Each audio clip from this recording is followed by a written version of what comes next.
Dalam teknik mesin, kita mempelajari proses-proses yang terjadi di dalam pembangkit, seperti pembangkit listrik tenaga uap, pembangkit listrik tenaga air, atau pembangkit listrik panas bumi, dan juga mempelajari proses yang terjadi pada pengolahan, misalnya pengolahan bahan kimia, pengolahan limbah, dan lain sebagainya. Salah satu yang penting di dalam proses-proses itu adalah terdapat variabel-variabel yang diukur. Variabel-variabel ini diperlukan untuk mengetahui seberapa jauh performa dari peralatan yang ada di dalam proses pengolahan tadi.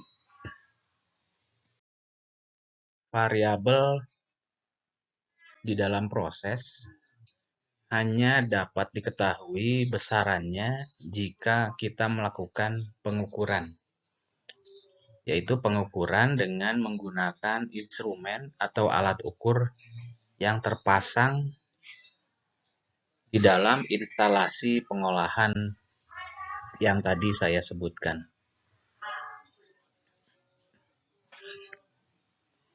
Sebetulnya apa itu pengukuran? Pengukuran itu merupakan suatu proses membandingkan variabel fisik yang tidak diketahui dengan sesuatu yang telah diketahui nilainya.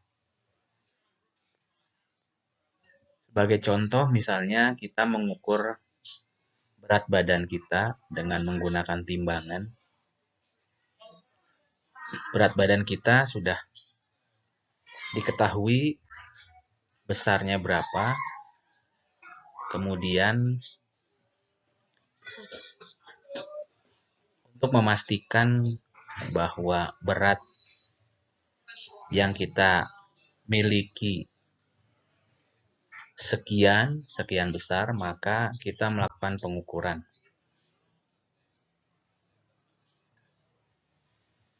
Kemudian kita juga bisa melakukan pengukuran jarak dari satu tempat ke tempat lain dengan menggunakan alat ukur, atau kita juga bisa mengukur waktu tempuh dari suatu tempat ke tempat lain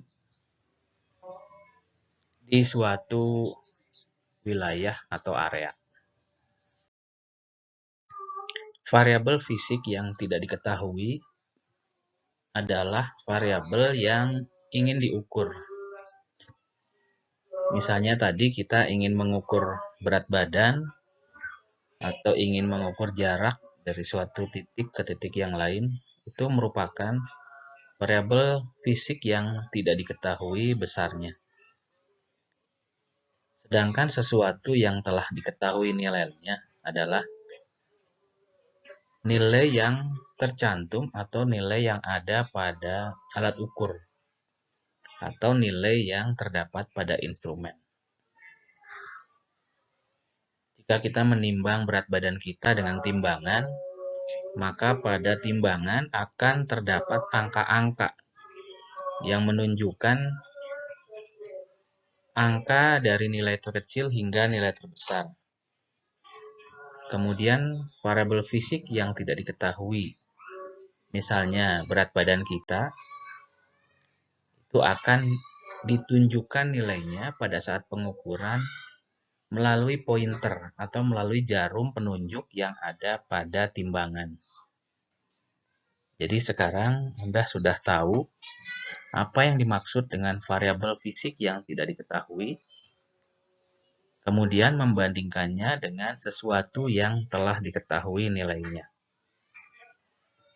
Kemudian tujuan dari pengukuran itu sendiri adalah untuk memperoleh angka yang benar dari variabel fisik yang diukur. Dari contoh tadi, misalnya kita ingin menimbang berat badan kita, kita tidak pernah tahu berapa sebetulnya berat badan kita. Dengan melakukan pengukuran, maka kita akan memperoleh angka yang benar. Dalam hal ini adalah berat badan dari hasil pengukuran. Jadi, dengan pengukuran kita bisa memastikan berapa angka yang ingin diukur, berapa angka yang benar yang diperoleh dari pengukuran.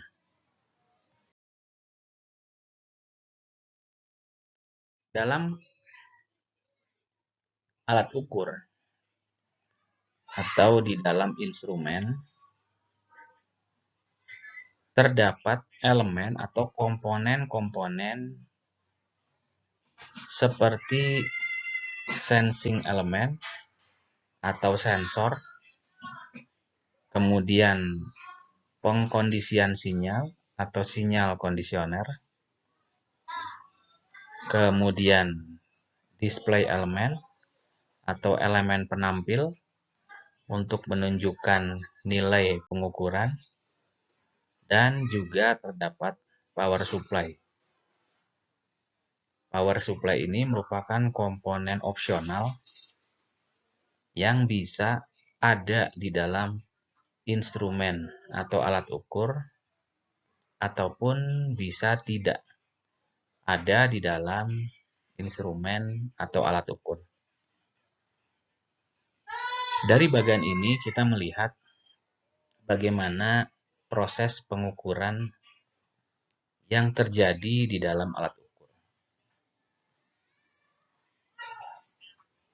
Input dalam hal ini variabel fisik yang diukur akan dirasakan pertama kali oleh sensing element. Kemudian sensing element akan meneruskan input tadi menjadi sinyal dalam bentuk lain, misalnya dalam bentuk sinyal listrik atau juga sinyal mekanik, diteruskan ke sinyal kondisioner. Di dalam sinyal kondisioner, sinyal output dari sensing element akan diolah dan hasil pengolahannya akan ditampilkan atau dikirim ke display element. Dengan demikian kita bisa melihat berapa nilai atau angka dari hasil pengukuran yang telah kita lakukan. Power supply diperlukan dalam alat ukur jika alat ukur itu membutuhkan listrik. Namun jika tidak membutuhkan listrik, maka power supply ini tidak diperlukan. Sebagai contoh, di dalam timbangan berat badan atau timbangan mekanik, kita tidak pernah melihat di dalamnya terdapat baterai atau timbangan itu harus dihubungkan dengan jala-jala listrik PLN. Dengan demikian, instrumen seperti itu tidak membutuhkan power supply. Selain timbangan mekanik, kita juga bisa melihat ada timbangan digital, di mana di dalam timbangan itu terdapat power supply yang berasal dari baterai DC, sehingga dalam pengolahan data di dalamnya, instrumen atau alat ukur akan membutuhkan sinyal listrik dimulai dari membaca sinyal input hingga mengeluarkan angka output yang membutuhkan power supply di dalam operasinya.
Sekarang kita lihat contoh instrumen atau alat ukur yang disebut dengan pressure gauge. Ini adalah skematis dari pressure gauge. Kalau kita lihat input atau media yang diukur dalam hal ini adalah tekanan fluida yang berada di bagian bawah. Kita menandai dengan titik A atau daerah A, itu adalah fluida yang akan diukur nilai tekanannya. Jadi dalam hal ini, variable input yaitu berupa tekanan. Kemudian, sinyal dari tekanan akan diteruskan melalui komponen sensor berupa piston. Gerakan piston ini akan naik turun sesuai dengan besarnya tekanan yang terbaca. Jika sensor dalam hal ini piston membaca tekanan, maka piston akan terdorong ke atas. Kemudian untuk mengembalikan piston pada posisi semula, terdapat elemen lain yaitu pegas yang terdapat di bagian atas. Jika tekanan pada fluida turun, maka posisi piston akan ke bawah. Gerakan piston ke bawah ini akan dibantu oleh gerakan pegas. Kemudian pada batang piston, ini merupakan elemen manipulasi atau sebagai sinyal kondisioner. Sebagai elemen yang mengubah atau elemen yang memanipulasi variabel. Gerakan translasi dari batang piston akan diubah oleh elemen pointer, dalam hal ini yang berbentuk seperti tanda panah. Gerakan pointer berupa rotasi, di mana kita bisa melihat di bagian tengah dari batang pointer ini berada pada titik sebagai titik putar, sebagai titik pusat putar. Jadi pada saat gerakan piston naik turun, maka akan diubah menjadi gerakan berputar pada ujung pointer, yang mana ujung pointer ini akan menunjuk pada sebuah angka pada skala.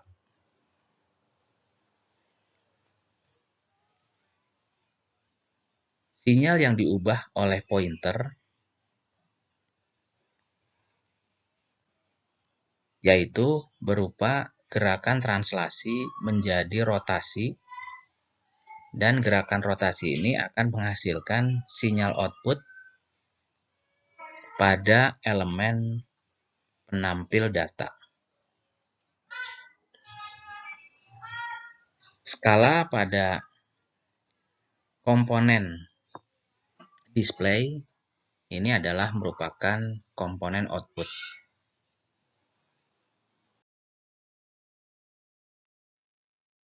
Pada contoh kedua ini, alat ukur atau instrumen disebut sebagai pressure thermometer.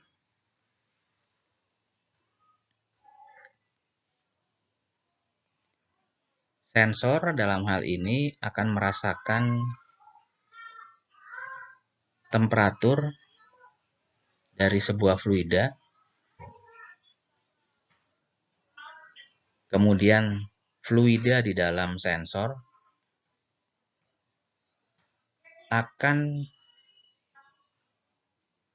mengubah sinyal input dari fluida menjadi sinyal yang lain yang akan diteruskan ke dalam tabung Bourdon atau Bourdon Tube. Akibat adanya perubahan temperatur pada fluida, maka akan mengubah temperatur dan tekanan di dalam tabung Bourdon. Jika tekanan naik atau turun, maka hal itu akan mengubah bentuk dari Bourdon Tube, atau dengan kata lain, Bourdon Tube akan mengembang. Sehingga akibat pengembangan tadi akan menarik batang dan mengubahnya menjadi gerakan rotasi. Gerakan rotasi akan diteruskan oleh pointer dan ujung pointer akan menunjukkan angka berapa nilai temperatur yang terbaca oleh alat ukur ini.